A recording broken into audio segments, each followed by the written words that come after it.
Gülümse, yoksa sen de ölürsün. Çin'in soykırımı gülümseyerek örtme oyunu. Mehmet Emin Hazret, 18 Nisan 2025 bir alkışın ardındaki kan geçtiğimiz günlerde Çin hükümeti, resmi olarak seçtiği bir grup Uygur sanatçıyı Avrupa'ya gönderdi. Fransa'nın başkenti Paris'te Eyfel Kulesi'nin yanındaki meydanda, ardından Macaristan'da Budapeşte'nin ünlü Kahramanlar Meydanı'nda Uygur halk müziğinin incisi olan 12 mukam seslendirildi. Yabancı basın, olayı Çin ile Uygur halkı arasındaki kültürel bağların sergilenmesi olarak sundu. Ama biz biliyoruz ki o müzikle birlikte Avrupa'nın ortasında çalınan aslında Uygur halkının acısıydı. Katili alkışlatmak. Çin'in çarpık gösterisi bu olay, soğukkanlı bir katilin, kurbanın ailesine dönüp bak, gülümsersen evladın cennete gider deyip, gülmezse onu da öldürmekle tehdit etmesi gibidir. Doğu Türkistan'da binlerce Uygur sanatçı, sadece klasik müziği yaşattığı için gözaltına alındı. Toplama kamplarında kayboldu ya da fiziki ve psikolojik işkencelere maruz kaldı. Bugün Doğu Türkistan'da bir düğünde Uygurca şarkı söylemek, Çin polisinin radarına girmek demektir. Mukam söylemek suçtur.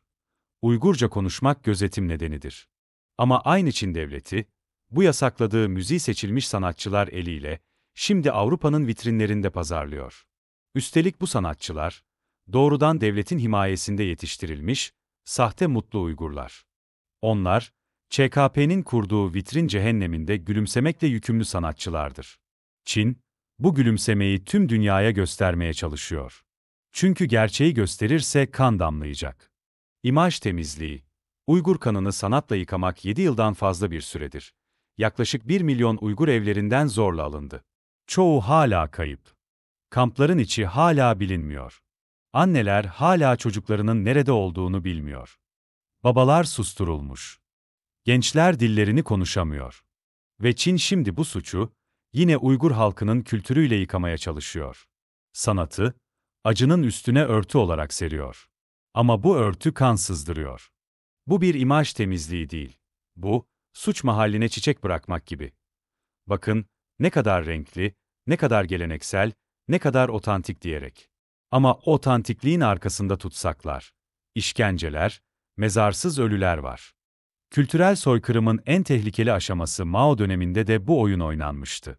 Kültür devrimi sırasında binlerce Uygur sanatçı tutuklanırken, birkaç yüz vitrinlik sanatçı Urumçi'de tutulup, yabancı liderler geldiğinde sahneye çıkarılıyordu.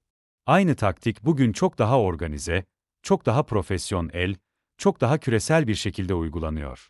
Bu, kültürel soykırımın en sinsi aşamasıdır. İnkar ederek devam etmek. Gülümseyerek bastırmak. Kurbanı, celladın vitrinine dönüştürmek. Dünya bu oyunu görmek zorunda, Avrupa meydanlarında mutlu Uygurlar,'ın dansını izleyen Batı izleyiciler bilmeyebilir. Ama biz biliyoruz.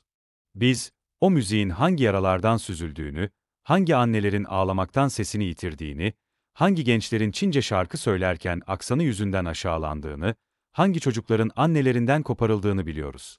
Ve şimdi onların acısı, sanat adı altında tüketime sunuluyor. Bu yüzden sesleniyoruz. Çin yalnızca bir halkı yok etmiyor.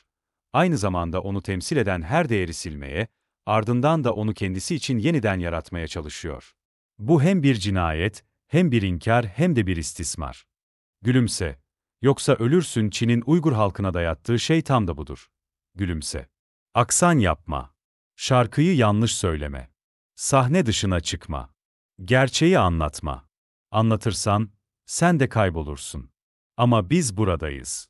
Anlatıyoruz. Çünkü bu halk susturulsa da, müziği anlatır. Çünkü bu müzik sadece makam değildir. Bir halkın kalp atışıdır. Ve kalpler bir gün yeniden özgürce atacak. Şarkılar serbestçe yükselecek. Gülüşler zorla değil, yürekten olacak. O gün gelene kadar susmayacağız.